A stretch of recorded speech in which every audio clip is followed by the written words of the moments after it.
my favorite self-care practice, breathing.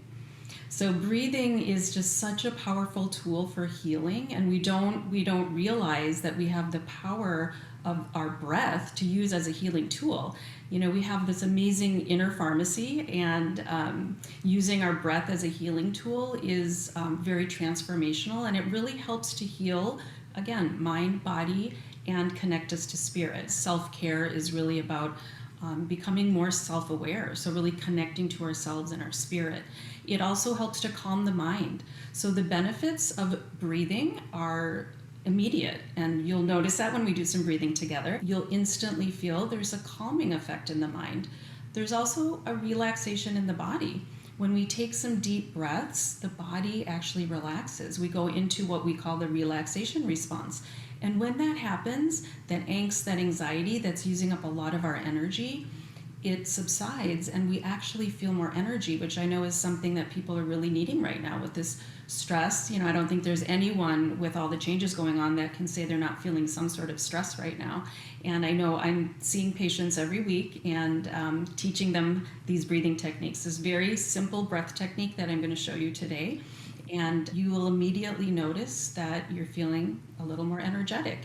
And of course, connecting to spirit, which is ultimately what all of our self-care practices are about. And people ask, well, breathing, why should I put attention on my breath? I don't have to. And you're right, we can go through life, and many people do, without putting any attention on our breath. It's there for us all the time, keeping us alive. Our breath just happens without us thinking about it, just like a lot of the other processes in the body. And that's okay. That's what it's there for. We can also use the breath as a meditation tool. So some of you may be doing breath awareness, or you've heard of breath awareness. And that's really just observing the breath and becoming aware of your breath. And that's a beautiful practice because, again, sometimes people never connect and just observe their breath moving. And that can be a beautiful meditation practice. What I'm going to be talking about is a little bit more focused and active techniques of breathing, where maybe you're doing a certain count, or there's many different types of techniques. Different people out there have different numbers and counts that they use. And in the yoga tradition, there's dozens of very powerful and effective techniques called pranayama or pranayam, where you are affecting your physiology in very specific ways and perhaps different organs of the body. And as the yogis know, the breath actually can be the only medicine you need. And so with that said, I wanted to give you my perspective on self-care. It's those little things you do every day, your self-care practices, the regular practices, ideally every day, that really are your healthcare, that healthcare that you're taking into your own hands. And honestly, as a physician, and I've been practicing now for over 20 years, I can tell you we do have some powerful techniques in medicine, but what's happening on the inside and what you can control on the inside is actually the most powerful tools that you have. The problem is we're not always taught how to use them.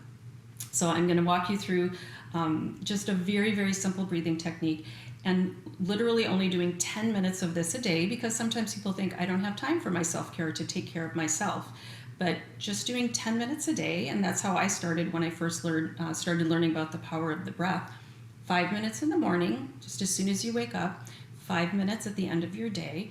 And more than that is great as well, but only doing 10 minutes a day, you'll start to notice not only the immediate benefits, but also when you do it regularly over a fairly short period of time, a couple of months, you can actually reprogram that nervous system from a little bit of chronic low-grade stress, which just happens from being in the world, right?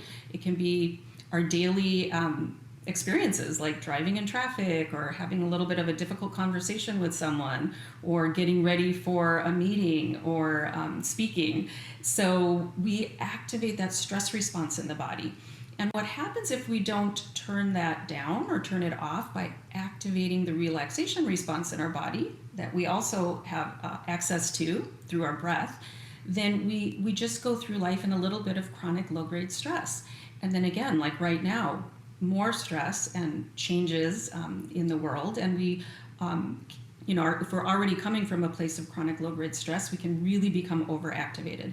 So the breath is actually a really good way of turning on that relaxation response, that part of our nervous system, the parasympathetic nervous system, that's for longevity and health.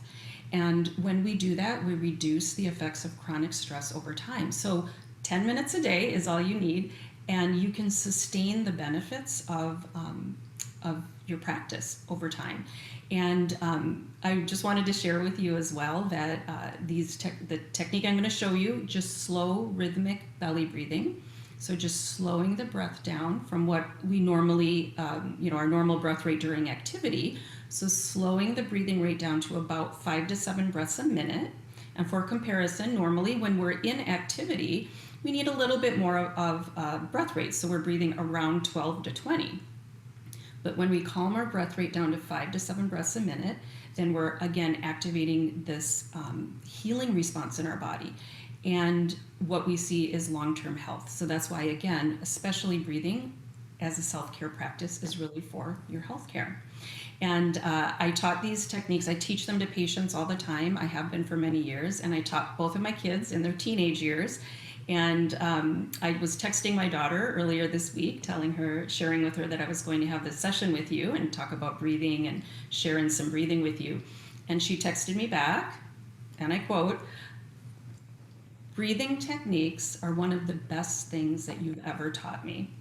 And, she's a college student, and she uses her breath a lot for like right before exams, in the middle of an exam, really all the time. And I've honestly become a little bit addicted to my self-care practice of breathing.